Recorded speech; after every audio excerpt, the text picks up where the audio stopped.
Hello there, it is Justin again. So I wanted to talk about something today a little bit differently. It's a beautiful day in Houston, Texas. I am feeling, a little lower energy today. Maybe because I just had so much energy in the last couple days. And a lot of that moved through in the videos that I've been making. I just wanted to bring a different perspective because something that I've really been reflecting on a lot lately is how we're in this place. And this can absolutely tie into recovery work. And that's why I'm saying though, and I think even when I went into AA at first, it was like, I just remember thinking, this is something that could benefit everybody. And I don't think that the majority of the population when AA came out was ready for us all willing to do that internal work unless we were in a place like where addicts get in this place where the external world then becomes unmanageable. For a long time, it was just kind of as long as we can manage the external world, then we're good. And I see that we're in a place now where a large part of the population is realizing, oh wow, there's a lot of things coming to the surface and a lot of people that are seeking out different healing practices. And I think that that's why it's important. And there's so many tools in AA that are beneficial and would absolutely benefit much of the human race. And it plays such an important role in a certain point in evolution. It's a type of work that won't work for everybody, but it might be something to look into because you definitely don't have to be an addict to do the type of work that AA presents. I just want to say, and everything that I speak on is something that I have directly experienced. And if it's not, then I make that point to say this is not something that I have a direct experience with. So something that I absolutely have direct experience with is feeling the victim mentality. And it can be really subtle. And this is another thing where it's like, this is not about making people wrong. It is about looking at the fact that we have continued to unconsciously repeat patterns over and over. And then we're conditioned into that pattern from the time that we're born. So it's very challenging a lot of times to see what it is if we're in the middle of it. And one of those patterns is the victim mentality. And it's like this pattern of being victimized and then being the perpetrator. So this happens in so many different ways. And right now, one thing that I'm noticing is this being victimized by narcissists. And once again, I'm just bringing awareness to this. So I have absolutely been victimized in my life. Just a few little examples is growing up, going into as early as kindergarten, I started getting bullied and I was just being me and I was very confused by it. And I shoved down all that hurt for a really long time. And then that turned into a lot of unhealthy coping mechanisms. And I think big time also for people struggling with their sexual orientation and things like that, especially in the time that I grew up in, I don't know. It seems like it's shifted now. I can't say that I know because I'm not there and I don't know what it's like to go through school right now.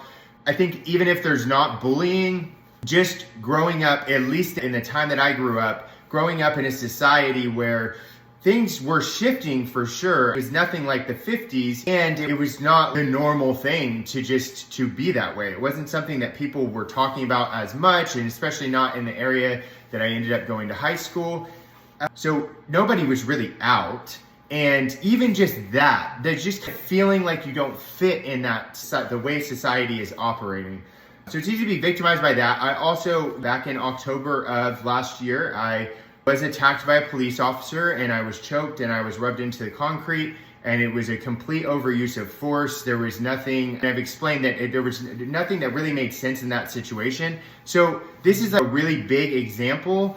And also I was being arrested on a DUI. I was not driving. It was all based on a witness from hours earlier and I was calling an Uber and then for them to show up and for that to happen and then the second cop on the scene attacked me and was drunk. He drove onto the scene drunk and I didn't realize that until he was on top of me, rubbing me into the concrete and I had turned my head and I could smell the alcohol on his breath. So all of that to say, so that's a perfect situation where I could look at it and go, oh my God, poor me. Oh my God, the police force is awful and do away with police and all of these things. And I just don't think that's productive. It isn't, and here's the main thing. It is disempowering because I will be giving all of my power away to that man. And what I can see in that situation is obviously nobody treats other people in that way without being hurt. Like, that person is suffering. If you are in alignment with your truth and you have real confidence and you love yourself, you are not treating other people in that way. Period. The end. So I was able to absolutely, and I'm not saying bypass the anger, because I was pissed. I was angry. I was confused.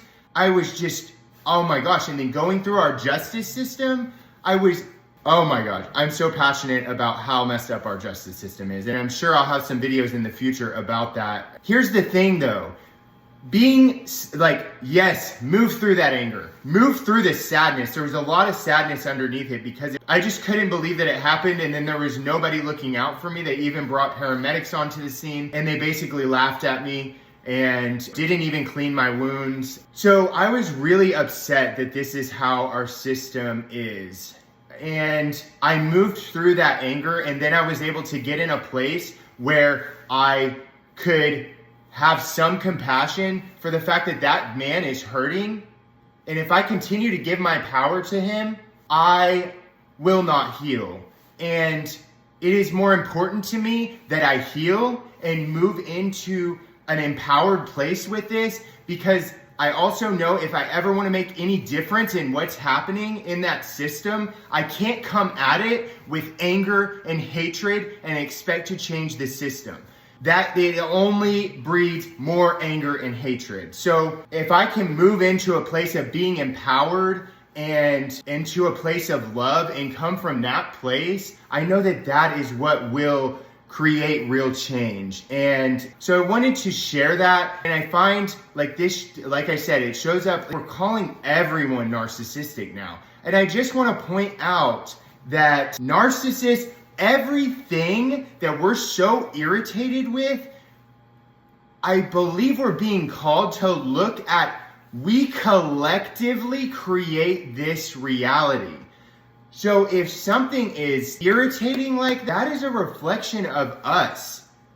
Our presidential elections are a reflection, the people that we have to choose from, they are a reflection of us collectively. And I think in this last many years, I've just gone, wow, I can't believe this is what it is. And I also know that it shows where we're at collectively right now. And not to make that wrong and say, oh, it's bad, but to be aware of it and digest it and say, and knowing that the biggest change we can make is to do the work on ourselves. And when I moved into that place of having some compassion for that guy, moving through the anger that I felt, moving through all those emotions that I felt, and once I did that and I surrendered, because I also saw that I really believe there's these little mile markers as we go along and throughout our lives. There's these little mile markers that are set up that I believe on the other side, before we come here, we help set up those mile markers. And if we're way off track, there's going to be something that's going to set us back on track. And a lot of times it comes in a way that's really dark. And I think it's important to see that everything is what we assign the meaning of it to be. So I started to view that as it was the thing, it was the mile mark. I was way off track and it was time for me to get back on my track so I could step back into my soul's blueprint.